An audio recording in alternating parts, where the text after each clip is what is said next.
in. My name is Simon Pearce, and I am a genealogist for Ancestry ProGenealogists. And some of you may have joined me maybe a month or so ago when I gave a talk on researching your Canadian World War I ancestors. And I'm going to focus on researching your ancestors, Canadian ancestors who served in the Second World War. This is a really fascinating area of history and something that I love doing and love researching. And I'm really hoping I can share some hints and tips with you today to really get you started or help you if you're stuck with your research. So as I mentioned before, I work for Ancestry ProGenealogist. I'm lucky enough to help clients research their family trees, their family history, their problems day in, day out. And I mainly focus on British research, but I also specialize in military research, particularly from a First and Second World War perspective. And I've been able to do a lot of Canadian research and Canadian military research in the past. I have my own connection to the Canadian Black Watch, which I find really interesting. And yeah, so I think Canadian World War II records are absolutely brilliant and really, really helpful. So maybe I can share a few tips with you today. I think it's even more poignant given that today is the anniversary, the 5th of May, of the liberation of the Netherlands that the Canadian Army, the Canadians played such a hugely pivotal role in. And of course, Friday is VE Day, Victory in Europe Day, the end of the Second World War in Europe. So it's an incredibly historic time and really important and poignant. So I think now is there's no better time to research your Second World War ancestors. I'm going to share a few slides with you, give you some hints and tips along the way.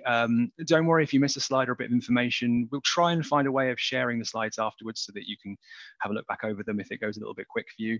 But I'm going to focus predominantly on Canadian records, on Ancestry and a few other repositories, a few other archives. But I'll also touch on very briefly on British military research, because I'm sure there are some of you out there that have British military ancestors, or you're just interested perhaps, and maybe you're interested in other parts of the former British Empire and the Commonwealth. So I'll share a few hints and tips with you there. So yeah, let's get going. I'll share my slides and see what you all think, and hopefully this can give you some good tips along the way. Okay. So let's share these with you, and I hope they're going to give you some useful bits of information as we get going. Here are my slides. So when I say to a lot of people when I start doing military research that first and foremost, you should try and look for a service record. And maybe that sounds a little bit of like a basic tip to start off with, but if you haven't seen a service record before, they really are the best source for researching your military ancestor. I mean, they contain everything, not just from a military point of view, but from a genealogical point of view as well. There is so much information held within. And that's regardless if you're researching someone from Canada or Britain or Australia or wherever. I always say get the service record. And from a Canadian perspective, there's some really, really useful sources or really useful service record locations. So for example, on Ancestry, we have the collection that you can see on the slide, which is called Ancestry Canada WWII Service Files for War Dead. And so sadly, any men or women that did die during the war, their service records are actually available to review. And we have those on Ancestry, and there's a link there so you can have a look. This is essentially a genealogy package. It has a lot of information within, but it's not maybe the complete package. There are certain things that are left out that you can find from the main repository, which is Library and Archives Canada, but they are very, very substantial. So have a look at the service records if you are researching an individual that was killed during the war, because you should find quite a bit of information in that collection. And that includes the Army, the Navy, the Air Force, nurses, the Women's Army Corps as well. So there's some really useful different armed services there to get stuck into. So as I said, online for the service record of deceased soldiers or deceased personnel on Ancestry. For all others, there's a link there to Library and Archives Canada to help you along the way. I want to give you a few examples of the records. Now, this is from the collection of deceased soldiers on the Ancestry site, but of course, the service record will look the same for soldiers that survived. I'm not going to go through each page because, as you can imagine, they can be really substantial. Sometimes you're looking at sort of 20 or 30 pages long and really detailed and in depth. But here you've got the attestation page, the front page. This is for the Army, and you can see there's a really useful bit of information, when they joined up, their age, any previous military service or training. So some really useful information to get going with. So that's what an Army record will look like. We have the Royal Canadian Air Force, because of course, countless numbers of men and women played a hugely pivotal role in the Canadian Air Force during the Second World War, in what was a relatively new unit really for the 20th century. And this is what the front page of a Canadian Air Force record will look like. So that's just to help you when you come to obtain yours, perhaps. And we have an example of a naval record as well. They're relatively similar in the information they hold. But as you can see here, there's a few different examples. Again, really useful genealogical information. So this is for the Navy. And I wanted to just show you as well an example from the Canadian Women's Army Corps. So we have, as I mentioned at the start, we have some really fantastic records for women that served during the Second World War. So if your ancestor served with the Canadian Women's Army Corps, or who's a nurse, definitely see if you can find the service record as well, because they can be really, really insightful. And I think it's really important that we remember our female ancestors as well that served, because they played a hugely pivotal role, particularly during the Second World War and the First World War, but even more so in the Second World War. So that's really a really good starting point. Moving on from service records, so that will get you really started. That a service record will give you some really useful information, and you'll be able to help to plot the story and really get to grips with where your ancestors served and what they were doing. And I guess at the end of the day, we're trying to kind of piece together a story. We're trying to maybe fill in some gaps. I mean, establish where did our ancestors serve, what were they doing, what were they experiencing, and that's really what a service record will help you do. In terms of casualties, I would say that moving on, if you are researching a casualty, and of course, sadly, there are many casualties from the Second World War, my starting point would be the Commonwealth War Graves Commission. And I've given you a little link there to the website. You can follow this up. They have a casualty database, which is relevant for about 1.7 million men and women from World War I and World War II. And in my opinion, it's the go-to source or the go-to archive for casualties. It'll give you some basic military information, but it'll also give you some really useful information about where they were killed, the date of death, who they were serving with. Often it includes their next of kin, which can be really useful. So if you are researching a casualty and you don't really know a great deal about the individual or their service, it might be a grandfather or great uncle or great grandmother, just put the name in and see what you can find, and it might help to spark off your research. There's also some really useful headstone inscriptions and documentation that goes with the burial, so that can be really fascinating. So Commonwealth War Graves Commission, a really good starting point if you are researching a casualty. I've just got an example here to show you. I've just cropped a result for a Canadian, I believe it's a Canadian soldier with the Royal Canadian Infantry Corps during the Second World War. As you can see here, it's Robert Alex Alt, who sadly died in April 1944. And as you can see here with the information that you're given, you can really use it as a springboard. As I was saying, if you don't really know a great deal about the individual, then it can be a great starting point for going to find the service record or looking in other collections later on. So there's just a little bit of an example of researching a casualty. And of course, if you scroll down the page, you'll see extra documentation I mentioned earlier. So the burial, maybe a burial document or a headstone inscription record. So a really, really useful source there. Now, when we're researching soldiers or men and women from the Second World War, and of course the First World War as well, we want to try and find out what were they experiencing. I mean, what was their unit doing? What were they doing on a particular date? What were they experiencing during a particular battle or period in the war? And for that, I would say you want to look at war diaries for the Army, ship's logs for the Navy, and operation books for the Air Force.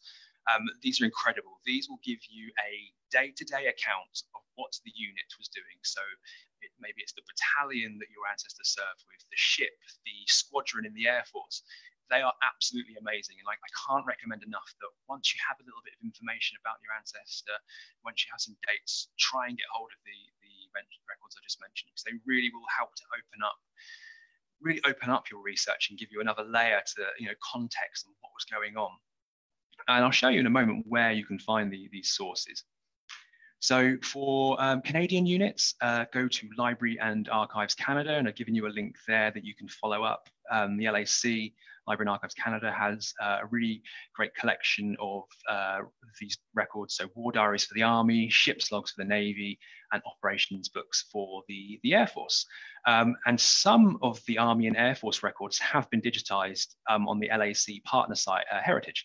And the guide I've linked you to in this slide will kind of help you to follow up on that. And so, yeah, definitely follow up on that. From a British perspective, so for example, if I can give you an example of what they look like.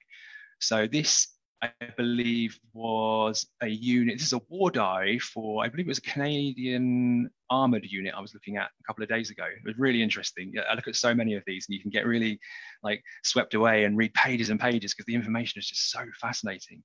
But this is just an example if you haven't seen one before. This is an example from a Canadian Army war diary. And as you can see, you have the location on the left. Often it has a coordinate that you can look up in maps later on, which is quite cool. You have the date, the time, which is a really good addition, and the information. So this is a really good step-by-step, blow-by-blow account of what is going on. So if your ancestor served in this particular unit, you're really getting some fantastic information. So that's just an example to show you what the record will look like. So if you come to research it later on, you won't be surprised and you'll be able to pick out the record quite easily. This is what this is here. This is an RAF operations book. Now, as I mentioned earlier, you can get these through the Library and Archives Canada. You can also find them through the National Archives here in England, because a number of the operations books for dominions, former dominions, such as Canada, Australia, etc., the squadrons have been digitized. So this here, I believe, is for number 419 Royal Canadian Air Force Squadron. And I was able to download that through the National Archives in England website. And I've given you a little link at the bottom there. And again, it's very similar to an Army war diary. It has the date on the left. Sometimes you'll see the time, and then the information about what's going on. What's really cool about the RAF operations books are that they often will provide names of airmen and the crew of a particular plane, perhaps. So that's just an example here. I believe this is during D-Day. Yes, this was really interesting. So this is 419 Squadron, and it gives you an account of what they were going through during D-Day. And it's just amazing because it does open up. It's all very well knowing, okay, well, my ancestor, my grandfather or great-grandfather or great-grandmother was serving in and around D-Day. But when you look at the war diary or the operations book, you really then start to know what's going on. And you think, wow, this is, not only do you see perhaps a name on the page, but you really start to understand what they're experiencing. So as I said, you can either get these operations books through the Library and Archives Canada, but also worth looking on the catalogue of the National Archives here in England. Another aspect of research that might be quite helpful, and this is going to be touching on some ancestry records now. Perhaps one of your ancestors was an officer, and I've been researching quite a few officers, and particularly some that served with the Canadian Forces recently, actually. Now, officers, when they were promoted or when they were temporarily promoted to a rank, it was recorded in books. So you have books for the Army, a separate book for the Navy, a separate one for the Air Force. And they're really, really useful because you can see when, for example, your ancestor was maybe appointed a second lieutenant or a captain or a major or an acting lieutenant colonel, or maybe they were serving with the Navy and they were a lieutenant commander or a sub-lieutenant. These are monthly and quarterly books, and they're so useful because maybe you're starting your research off and you don't know much about your ancestor. You perhaps don't have enough information just yet to obtain the service record, or maybe you're just waiting on the record. Well, I would have a look if they were an officer in the officers list, because it's just a really, really useful source for plotting their promotions, plotting their movements, and really getting to grips with their service. So I think I have an example on the next page of where to find them. So on Ancestry/Fold 3, we have the British Army lists, but don't be fooled by the title because it also includes Canadian and Dominion soldiers of the former British Empire. So it'll have British soldiers, but it'll also have Canadian officers, Australian, New Zealand, etc. So that's a really, really useful source. Same for the Navy. Although it's UK Navy list, you'll find your Canadian ancestors, officers in there too. And for the Air Force, I've given you a link there. That's in the National Library of Scotland. So anyone researching a Canadian officer during the war, whether they served with the British Army or with the Canadian Forces, have a look at this collection. And importantly, it's relevant for female servicewomen as well, and which is really, really important because it's just another source that's adding to our kind of glossary, if you like, of our female ancestors. So definitely have a look there. I might even have an example. Yes, so here's an example. Maybe you know that your ancestor or the officer you're researching died during the war. So say you're on the Commonwealth War Graves Commission website I mentioned earlier. Well, you can see here we have the Lieutenant John Edmund of the Royal Canadian Navy. And I can see that the ship he served on. So I'll go to the Navy lists on Ancestry and I'll look his name up, and quite often you'll be presented with a screen or with an image like this. And I've underlined John Diamond's entry there, so you can see the name on the left. Quite often in parentheses afterwards, you'll see the ship they were serving on, the rank, so SL for sub-lieutenant. It does take a little bit of getting used to the shorthand. And then in the middle, you see the force. So he's with the RCN, which is the Royal Canadian Navy. And the date is often the date that they were appointed, the rank. So the date he was appointed sub-lieutenant. Really, really useful source, but just take your time, because even I've been looking at these for years and years now, but even I have to sometimes think quite hard about what the shorthand means or what date is relating to what. What is quite useful, when you look at this record, if you go to the very first page or the first few pages of the books, there's often an abbreviation section, an index that you can look up what SL means, or sometimes you'll see symbols. So just take your time when you look through this collection, and remember, always go to the front to look up the index or the glossary for some of the shorthand. So that's covering our officer ancestors. I want to touch on newspapers as well, and I'm sure, as I mentioned in my previous talk about World War I research, I'm sure many of you have used newspapers to research your ancestors, not just from a military perspective, but you know, from just a wider kind of family history, genealogical perspective as well. Newspapers are absolutely incredible, and not least for military research. So if I'm researching a soldier or service personnel that was killed or wounded, I'll always look them up in the newspapers. And as you can see on newspapers.com, we have a really good selection of Canadian newspapers.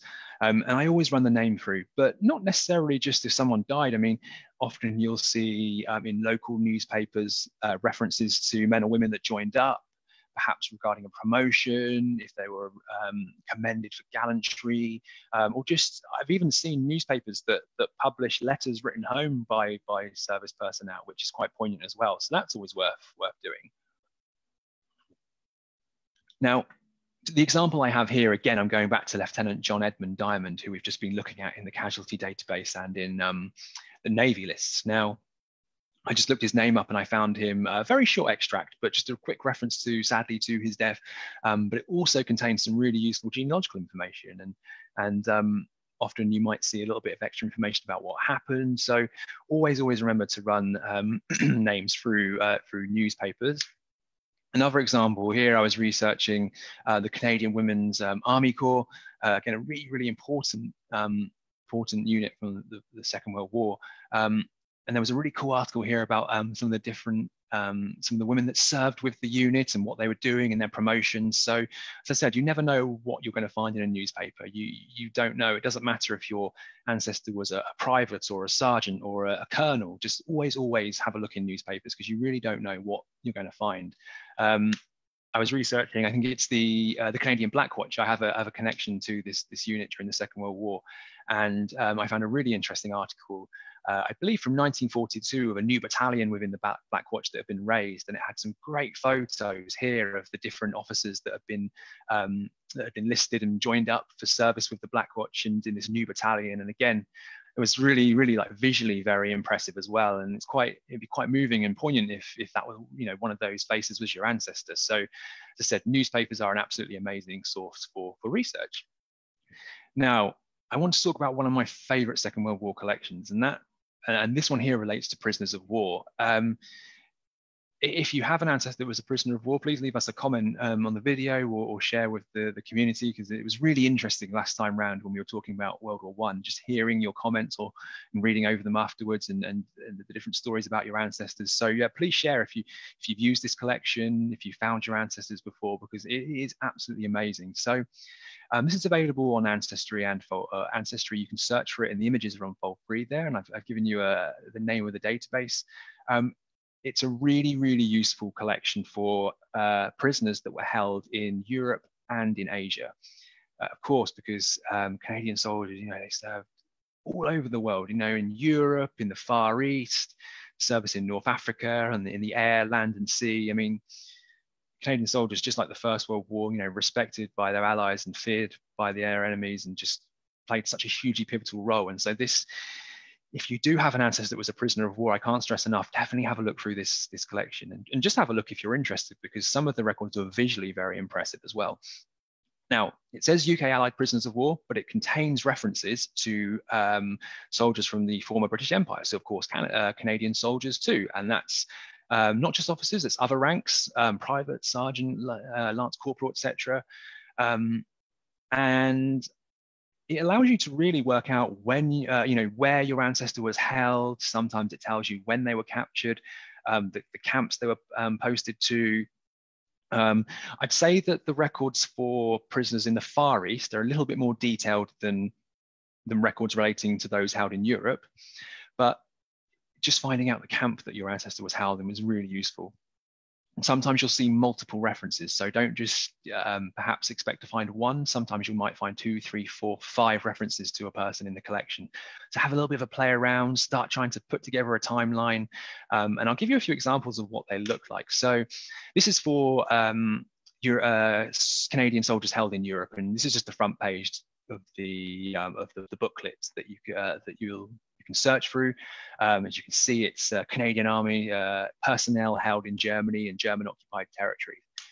And here's a list. As you can see, you'll search for your ancestor and they appear on a list with other servicemen, servicewomen. And there's a huge number here, so many different units recorded. And you work from left to right. So you can see on the left is the camp number, then their prisoner of war number, their rank, their army number, the regiment. So some really, really useful genealogical information.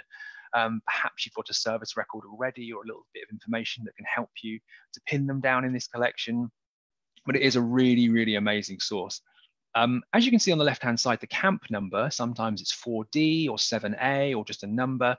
If you scroll to the very beginning of the booklet, often you'll see this, it's an index. So it tells you the camp number, so what the letter and number relates to. So you can help, because it's hard to tell from just, you start to learn them after a while when you look at them so regularly, but this glossary at the front is really, really useful. So skip to the front and see, what does 1A relate to, or 4D or 6C, and then you can really start to look up, okay, well, where was this camp?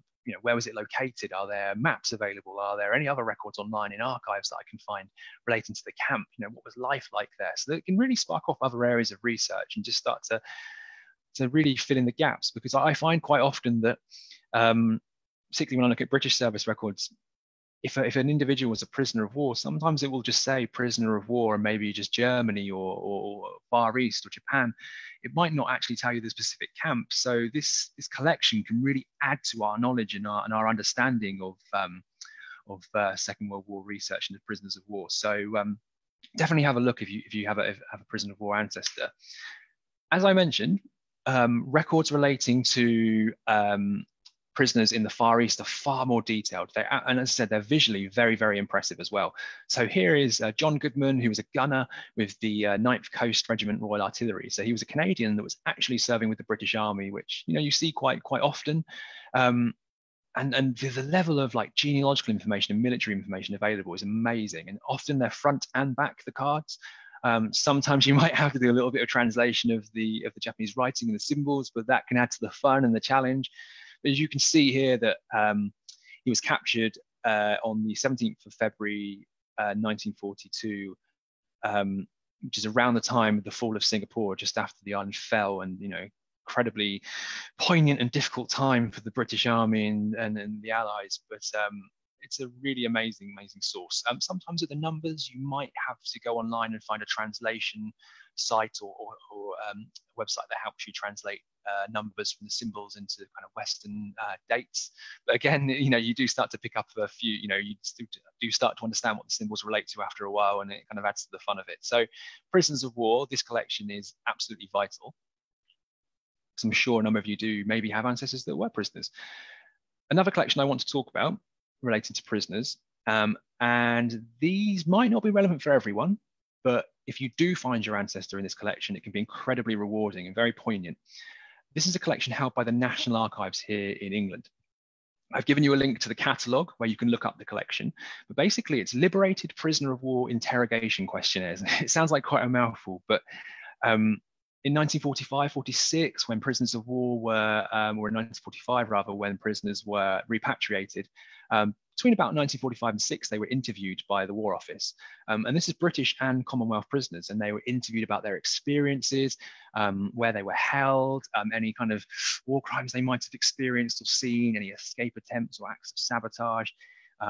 And they're actually very detailed. You can often see multiple dates of where they were held. I'll show you an example in a moment, and sometimes you can find examples of escape attempts, which are really fascinating. So I'll zoom in one moment, but just to give you an idea of the overall record, this is what they look like. They're usually about, maybe 2 to 4 pages. This one's a little bit faint. This is for a British soldier, but if you find a Canadian ancestor or Canadian soldier in the collection, the records will look the same. I'll zoom in now just to give you an example. It was written in pencil, so as you can imagine, it's faded a little bit, but you have really useful information, the name, the army numbers, the regiment, maybe their date of birth. And so you can help to link this up with a service record or other information that you have.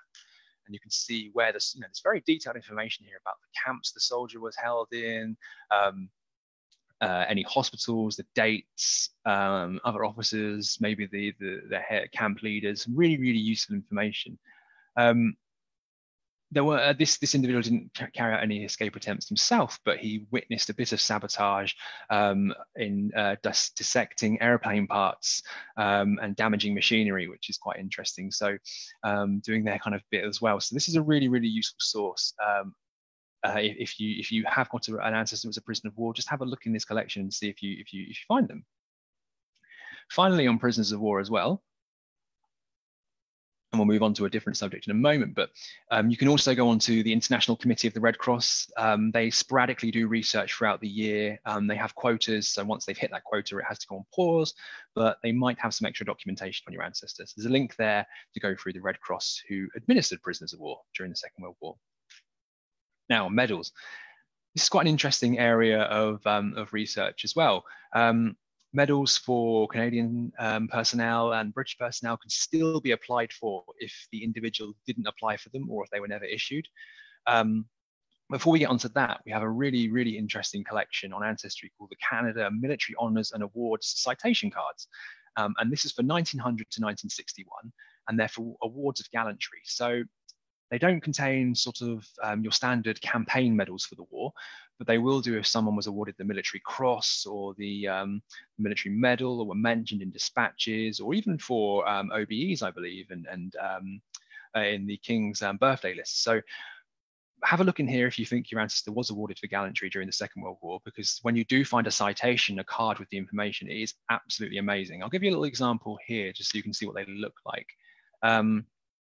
Here is one for a Thomas Clean Martel, a private, and he was awarded the Distinguished Conduct Medal. And the citation, sometimes they can be very detailed, but you can see the King has been graciously pleased to approve the following awards in recognition of gallant and distinguished services in Sicily. Of course, the Canadians played a hugely important role in the invasion in Sicily and mainland Italy. So this is a really, really useful source. Again, here is for Mary Adelaide Cooney, who's, I believe, a lieutenant, a nurse in the Royal Canadian Medical Corps. And you can see here that she was awarded the Red Cross second class. So for your male and female ancestors, if you believe they might have been awarded for gallantry, really is worth checking this collection. I'm just going to skip back because For general medals, so not just for bravery, but for general campaign medals, I'll just drop you a few links here that you can follow up afterwards. So if you think that maybe your grandfather or great grandfather or great aunt or great uncle never apply for their medals, from a Canadian point of view, you can go via Veterans Affairs Canada, and I've left you a link there with the application form. And if it's from for the British Army, Royal Navy, Royal Air Force, you go via the Ministry of Defence. And again, I've left a link there for you to follow up with the paperwork. And it's all explained on both websites of the criteria and who can apply for them on behalf of the veterans. So yeah, have a go at that if you're looking into medals. Just a few other tips before I finish up, and we'll go into some questions. Before questions, I'll go into a little bit from a British perspective, but there are other sources you can use as well. So you don't necessarily just rely on military records. If you don't really know a great deal of information, maybe things like the Canadian school yearbooks, university graduations, or high school. We have a great collection on Ancestry. Maybe you can see your ancestor graduating in sort of 1941, 42, and you think, well, okay, if they're graduating then they probably hadn't joined up the service just then. So it gives you a little bit of a point of reference. Often birth and marriage records. So if the serviceman had a baby during the war, often their unit, their number, etc., will be recorded on the birth record. And similarly for a marriage record, it's always just have a little look on there, and check public trees as well, because often public trees will have photos or clues relating to servicemen or women. So our public trees and Ancestry, I found for my own research and for client work, often public trees have really cool photos of servicemen and women that we've been able to use. So that's one little tip. I want to really focus today on obviously on your Canadian ancestors, but of course some of you will have had ancestors or family members that served with the British forces. So I'm going to very briefly just touch on UK records, not in too much depth because I want to answer some of your questions, but just to help you along if you do have ancestors that served with the UK forces. So service records for the British Army, Royal Navy, and the Royal Air Force. They're not digitized. You have to apply via the Ministry of Defence. There's two simple forms to fill out, and I've left a link there for you. So if you are interested, you can follow up that link. Another source for British ancestors is really useful is the 1939 register. Now, if, for example, this is for England and Wales, so it's not actually, you don't have the equivalent in Canada, but it's a very useful source. So taken on the 29th of September 1939, it's basically the closest thing we have to a census during the Second World War. So if you know that your family, your ancestors were living in England or Wales during the start of the war, I definitely have a look in this collection because it relates civilian personnel, not the army, not the military. So it can be a kind of cool indicator.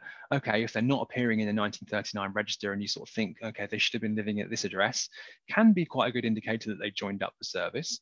But it contains really useful information. So date of birth, marital status, their occupation. It's just a great insight into your family's lives 3 weeks into the outbreak of war. And it's really interesting to look at where they're living. And later on, you can kind of, in the years of the Blitz, you can kind of look up the address and see if, did they suffer any damage during the Blitz and things like that. In the very right-hand column, you can see voluntary war work. So quite often you'll see individuals that were air raid precautions wardens, so ARP wardens, stretcher bearers, working with the Military Hardships Committee, all sorts of things. And it's a really, really great insight into voluntary war work. So here's an example here I'll show you just to give you an example. I believe this is from the street I live on, so in London, and it was really interesting to see you have references here to people that are working with the Voluntary Police Reserve. You can see an ARP warden. The collection won't relate to serving personnel, but you do see some anomalies. So sometimes individuals that are on the Army Reserve or on leave, as there is one here, a soldier here. So that's just worth bearing in mind as well. So it's a really useful source. For the rest of the former British Empire and the Commonwealth, I'll just briefly touch on this, and we'll try and make these slides available so you can look them up again later. But I've left some links for Australian service records for the different armed forces, because you might have Australian ancestors or you might just be interested. The same for New Zealand, and the same for South Africa. So just to give you a few tips on where to go for these. And finally, I've also just left a few links for key archives in the UK and across Canada and the rest of the former British Empire, because often you'll find other collections within their catalogues as well that could be helpful. So that's a kind of a brief look into military records for Canada and partly the UK and Commonwealth for the Second World War. I hope they'll help you to find out more about your ancestors or learn a little bit more. We're going to try and do a Q&A now and look up a few interesting questions that you've sent in, because it's been great seeing the questions, and maybe my colleagues can help forward on some of the questions coming in. But it's really great to engage with you all and just have a look at some of the problems you're having with research and really kind of get to grip and see if we can help. So we'll have a look and see if we can load some up in a moment and see what questions have been coming in, because we had a great response when we were looking at your First World War ancestors. So I'm hoping that we can do the same from a Second World War perspective. But if we can't look at any now, we'll try and go through afterwards and answer any of your questions that are left. And let's have a look. Yeah, so hopefully, if we make the slides available, we'll be able to look up these slides and kind of help you with your research. But quite often, when I'm doing research for clients or just helping kind of friends and family, they do ask me, like, you know, where do you start? You know, where's the best place? And I didn't mention this in the slides, but often as well, it is just worth having a chat with, if you think you might have family that or, you know, maybe you have a parent or grandparent or an uncle or aunt that was alive during the war. It might be worth just speaking to them and seeing what tips they can give you, because quite often they can give you a few clues that it might only be a really small snippet of information. It might be, you know, such and such served in the army or the Air Force or served here, but just speaking to family is often a good starting point, I'd say. And, you know, you never know where that's going to lead you. I'd also say as well, and something I've done, I've started my own World War II project for my local area. So I have been able to find my ancestors in the collections that we have online, but not all of my ancestors were prisoners of war. Not all of them were officers, etc. So what I've done is I've started using the keyword search, you know, looking up my local area in collections, looking at maybe casualties from the war in the Commonwealth War Graves Commission database, because you can look at where people are from, where they were living, and really building up a database, if you like, and then researching people in my local area. So that's been quite fun. It's been a good way to kind of get to grips with collections that I might not be using for my own family or sometimes for clients. So that's one point. Maybe start a World War II project. But I can see some of the questions coming in now. So let's have a look. So we have one here from Marilyn. So thank you, Marilyn, for getting in touch. We have four of my uncles served in the Canadian Armed Forces. I have scant info, but would like to learn more. How do I find what unit they were in and where exactly they fought overseas? Well, that's a really, really good question.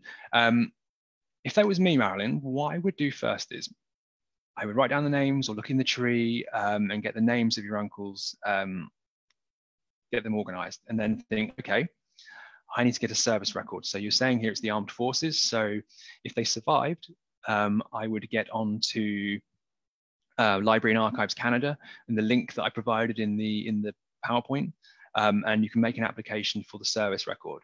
You might need a little bit of information, maybe more than just the name. It depends how common the name is. Sometimes if you have like date of birth information, it might help. But you want to go through Library and Archives Canada. And what I would do, Marilyn, is when you finally get the service record, take your time and have a look through, but there are certain pages that are really, really useful. So there will be certain pages within the service record that, for example, tell you where your ancestors served or what units they were associated with and serving with. And that's really important because, as I mentioned at the start, we want to know what our ancestors were doing. We want to know where they were serving, what they were experiencing. So maybe you saw that they served with the 2nd Battalion Black Watch. And then you can go back onto Library and Archives Canada or some of the partner websites that have digitized war diaries, and you can find the war diary for the unit, and you can see, okay, well, this unit was serving in maybe North Africa or in Italy or in the Far East or etc. So Marilyn, I'd say first of all, get the service record, look at where your who your ancestors were, or your uncles were serving with, and then try and get the war diaries after that and build up a picture. So good luck with that. That's really interesting. Next question from Karen. So let's have a look. My father was a navigator with the Royal Canadian Air Force, but was on loan to the RAF. I've heard that happen quite often, actually, due to a shortage of navigators. His Canadian military records do not show much information. How do I access his military records during his RAF time? Again, really good question. And I've seen this not just from the perspective of the Air Force, but also in the Navy. You quite often see I've seen British sailors loaned to the Royal Australian Navy. So, Karen, I would say later on we'll make available the slides, but you want to go onto the Ministry of Defence, so the UK Ministry of Defence website, and you can download an application form to apply for the service record. There are different forms for the Army, Navy and Air Force. So maybe just Google Ministry of Defence World War II service records, and that might help. But you can find it in my slides later on. But yes, you can apply for the RAF records through the Ministry of Defence. And when you get them, RAF records, sometimes they can be quite detailed, sometimes not so detailed. But if you the application form, maybe you could attach a copy of your father's Canadian Air Force service record just to help them with their searches in the Ministry of Defence side of things. But that should fill in the gaps, and that's a really interesting little bit of research you have to do there, Karen. So thank you for sharing that with us. Let's have a look. Okay, let's have a look. So Carol, how do I find Royal Canadian Army Medical Corps records for World War II? Both my parents served overseas in the Royal Canadian Army Medical Corps. Okay, so your mother lived in England during World War II, and a cousin was also in the Navy. Okay, interesting. So it looks like, Carol, you have a sort of a crossover again with like Canadian and British ancestors. So I would be saying for your Canadian side of things, again, Library and Archives Canada, if they survived, because of course on Ancestry, we have records for service personnel that died. But for those that that survived, you go through the link on the Library and Archives Canada website. The service records, they relate to male and female personnel, as I showed you in the slide. So that's really cool. So have a look there. If you believe they served with the sort of British armed forces or services during the war, as I was mentioning just a moment ago to Karen, you want to go through the Ministry of Defence website, and the links will be in the PowerPoint. So hopefully that will help. We've also got a question on the Navy. So a first cousin served on HMS Zulu in 1942. Can't find a service record to indicate what happened. The ship was sunk, but we can't find out if he died at that time. Okay, so it looks like the individual was killed. So Carol, for your naval ancestor, if you believe that the ancestor was killed and serving with, looks like HMS Zulu, so perhaps that is obviously a Royal Navy ship, because Canadian ships will often have HMCS, so for Her Majesty's Canadian ship. If you're looking at a casualty, I would have a look at the Commonwealth War Graves Commission casualty database. We have some of the data on the Ancestry site too, but you can use either. Have a look and see. It'll tell you the ship that your ancestor was serving with when he died, the date, next of kin information, and then you can look up if he was with the Royal Navy, as it appears he was. You can look up the service record via the Ministry of Defence.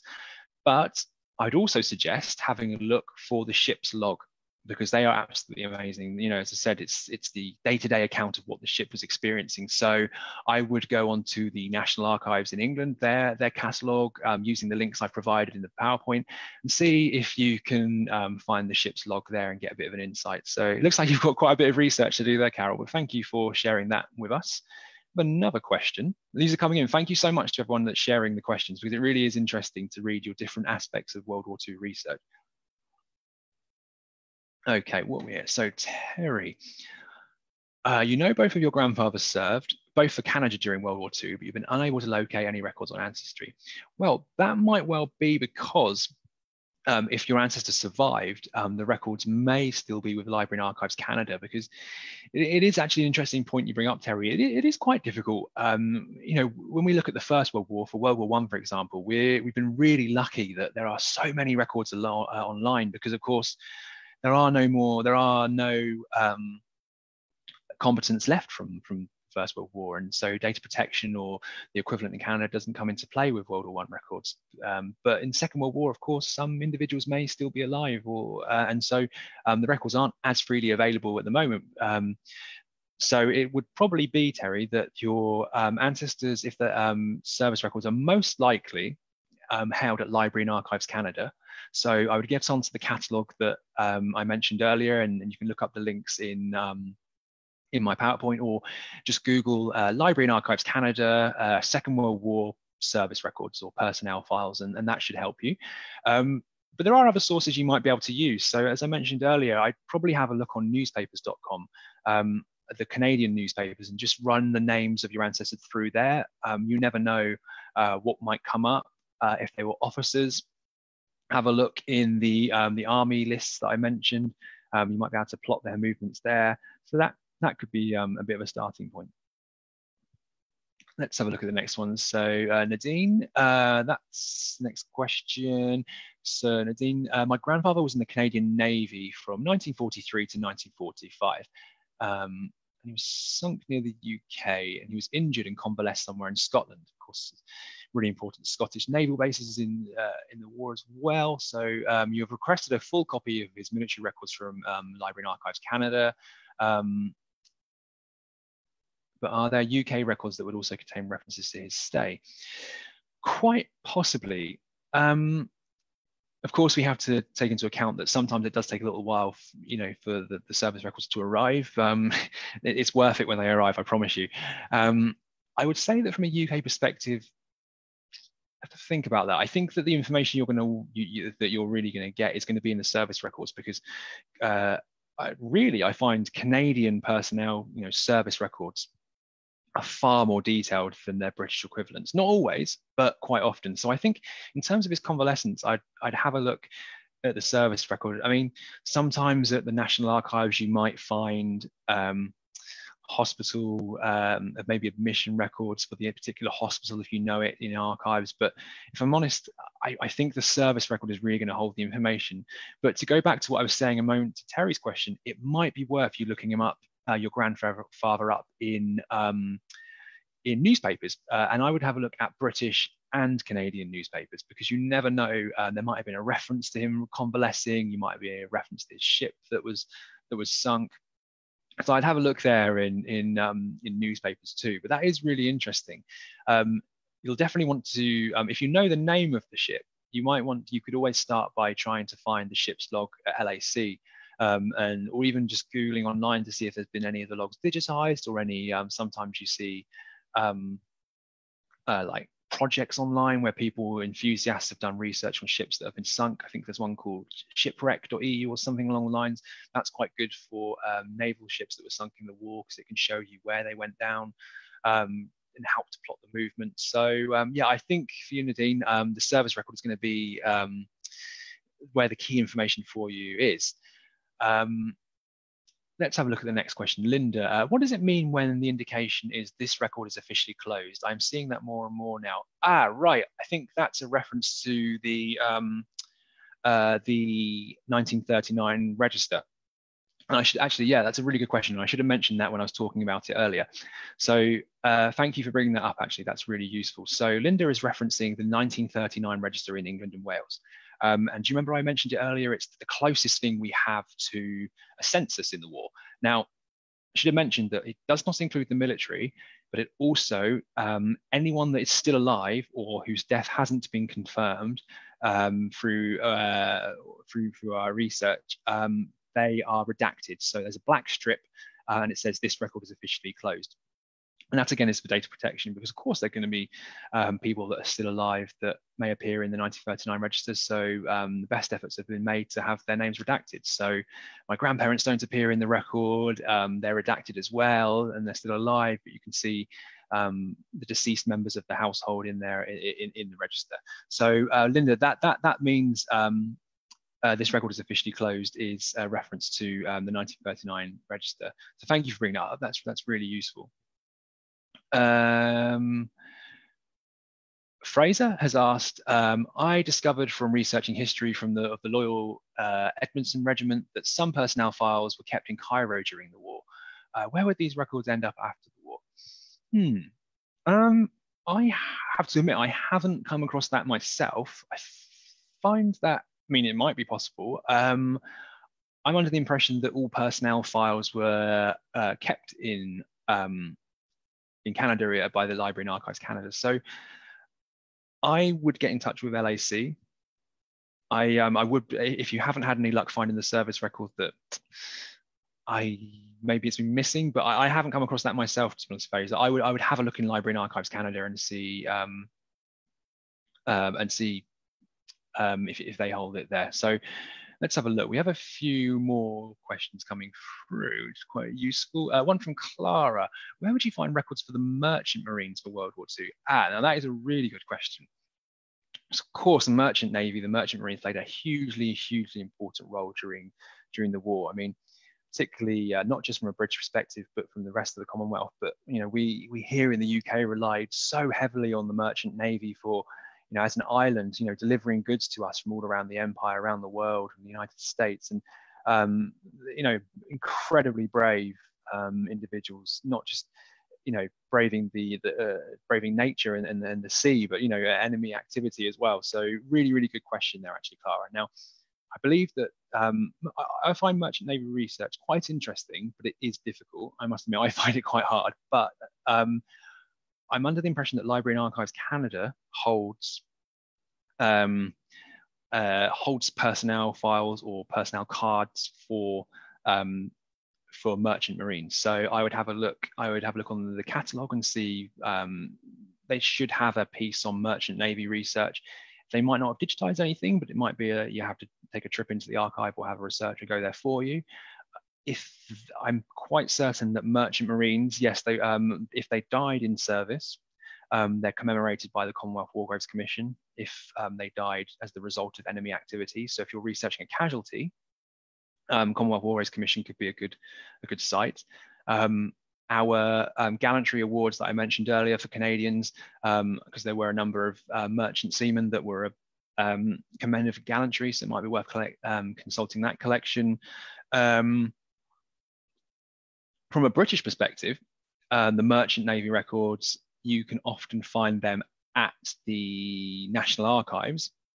In the UK, there are some really interesting collections. Sometimes you see a photograph, or quite often I've come across a photograph from a Merchant Navy collection. There's a collection called the Seaman's Pouches, which is really useful. Racking my brain, it's actually, Merchant Navy research is really fascinating, and from a UK perspective as well, there's quite a lot you can do. So if you're looking at Canadian Merchant Marines, I'd definitely get onto Library and Archives Canada collection and have a look there. Often with the Merchant Navy, you might not, as opposed to the Royal Canadian Navy or the Royal Navy, the service record for the actual the Royal Navy will say the name of the ship. But for the Merchant Marines, and certainly from a British perspective, the ship might not be named on the service record or card. It might just have a number, because the merchant ships had numbers, and you might then have to look up that number in a catalogue and find out the name, and you can find out maybe crew lists. That's what you have to do from a British perspective, and I would have thought it's probably the same from the Canadian. So there's a few things there to start off with, Clara, and hopefully that can help. Let's have a look at other questions. I've got one here. I've got time for a few more, 5 or so minutes for a few more questions. So let's have a look here. Let's have a look. That's interesting. Joyce, trying to find an uncle from Nova Scotia who served in the Merchant Navy and possibly was killed. So perhaps the information I just referenced to Clara is, it will be relevant to you as well, Joyce. But because you think your ancestor might have been killed, have a look on the Commonwealth War Graves Commission website. But you have to remember that the commission only commemorates individual merchant seamen that died facing enemy action. So sadly, if a merchant Navy personnel died in what was an accident, it may be due to the weather or I don't believe they're commemorated. I think it has to be in the face of enemy action. So that's just worth bearing in mind. But hopefully, if it was with the Canadian, well, from Nova Scotia with the Canadian Merchant Navy, then Library and Archives Canada should be helpful. But definitely, Joyce, as well, have a look in newspapers, because quite often when, particularly focusing on like Nova Scotia-based newspapers, you may find a little reference somewhere to your uncle. And it might give you the name of the ship. It might give you a little bit of extra information. So have a look there and see what you can find. I've got one more question here. Let's have a look. From Marion. On visits to England, we found a few war memorials that have a name that could be a relative. How do I get more information on the people named on the memorials? Okay, that's a good question. So one thing that's really, I think we do really well here, and the Commonwealth War Graves Commission, who I've mentioned quite a lot, I worked with them in a previous role, and they are incredible. They do amazing work. And we have a number of war memorials across the UK, and it really does emphasize, I mean, for myself, just walking around London, walking around where I grew up, you know, it's hard to walk through a village without seeing a war memorial, and it really brings home the importance of the First and Second World War and how much of an impact it had across the UK, across the world, across the former British Empire. If they were on a war memorial, have a look at the Commonwealth War Graves Commission Casualty database. We do also, I believe, have the data for the database on Ancestry, but have a look on there. Now, you think it might be an ancestor or a family member. Quite often, not always, but quite often there will be family information, next of kin information. So have a look there, see if you can find them in the database, see if you recognize the next of kin. If you do, you may then have to start doing a little bit of genealogical information research, see if you can find them in newspapers, if you can find them in the 1939 register. So you could have quite a fun project there, Marion, and something to get stuck into. So yeah, Commonwealth War Graves Commission for casualties. I'm going to answer one more question before I sign off, and that is from Dorothy. And it says that Dorothy said that my father served with in the Second World War with the 23rd Field Regiment, the Royal Canadian Artillery. And you have the service number. Well, that's really good, because the service number can help you search other databases, other collections. He was injured and he died. Let's have a look. So he was injured and he died. He spoke a little about the experience. I'm wondering what information you might be able to get about what happened. If you are able to obtain your father's service record, Dorothy, from the archives, Library and Archives Canada, it should, in his service record, mention when he was wounded. Now, I'm quite certain often when service personnel were killed or wounded, there'll be a very specific reference to that in the service record. So he might have been wounded, say he was wounded on the 6th of June, 1944. I would then look up the unit war diary. So here's the 23rd Field Regiment of the Royal Canadian Artillery, find their war diary on Library and Archives Canada, go to the date that your father was wounded and see what was happening. And hopefully the war diary will help to kind of put it into perspective, what was going on. You know, was it during enemy activity, during a particular battle or a skirmish, or was it, an accident? You never know. So have a look there and see what you can find, and that might help you learn a little bit more about your father's service. That's about all we have time for today. I just want to take this opportunity to say thank you so much to everyone that's tuned in. I really hope that the suggestions I've made will help you with your research. As I mentioned a few times, I'll try and share the slides so that you can go back over in your own time and look over the collections and have a play around. And thank you so much for submitting questions, because it really is so interesting to engage and hear about some of the problems you're having with research and try and point you in the right direction. So yes, thank you again so much to everyone that's got involved. Hopefully we'll do more of these in the future. Yeah, keep enjoying the research, and hopefully the tips I'll give you today will help you find out a little bit more about your Second World War ancestors. So until we speak again, thanks very much, and speak to you soon. Thank you. Bye.